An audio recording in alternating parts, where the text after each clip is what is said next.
Remember the time that I told you that Zig has the potential to replace C? Well, we don't use it anymore.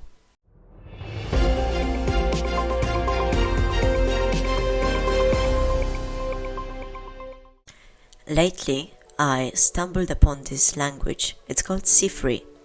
It is meant to be still like C, but slightly modernized. As they claimed on the website, it's not a revolution, it's an evolution. Functions are a staple of C. Normally, we would define them as this: type, name, arguments, and then decode. In C3, you need to type fn beforehand. They also made a different way to define functions. Instead of code blocks, it's just a return value.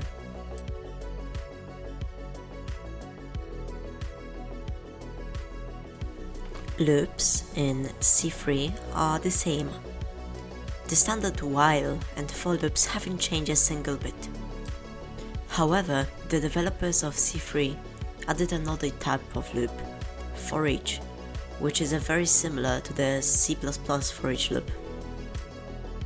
I think that for each loops are great, since they solve the off by one errors coming with writing standard for loops. Now, onto the print functions, and I said functions because there are 4. Yes, you heard me right. 4 different print functions.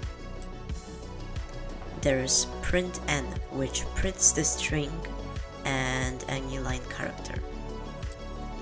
There is printfn, which is almost the same as printf in normal C.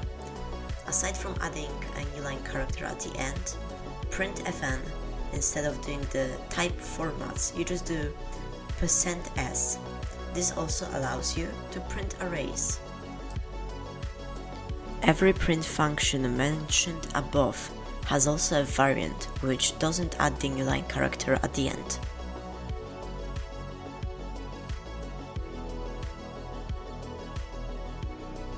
Somehow, array slicing is even better than in Python itself. It looks like Python, however there is some nuance to it. This is the last index, this is the one before that, and so on. Note that it only works on fixed arrays.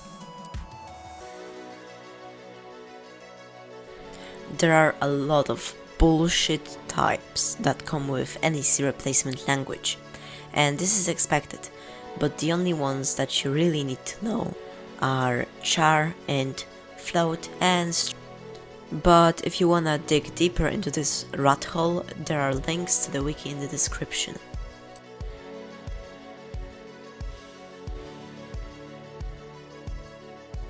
Now hear me out, I don't really like the macros in this language, they are way too complex.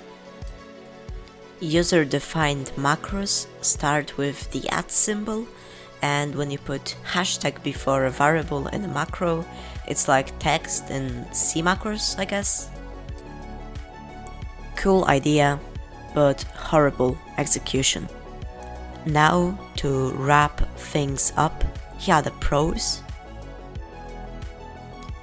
Here are the cons. And as with all the C killer languages out there, I don't think that C3 will actually kill C. Aside from array slicing for each loop, the only cool thing you can do with it is annoy Zig users.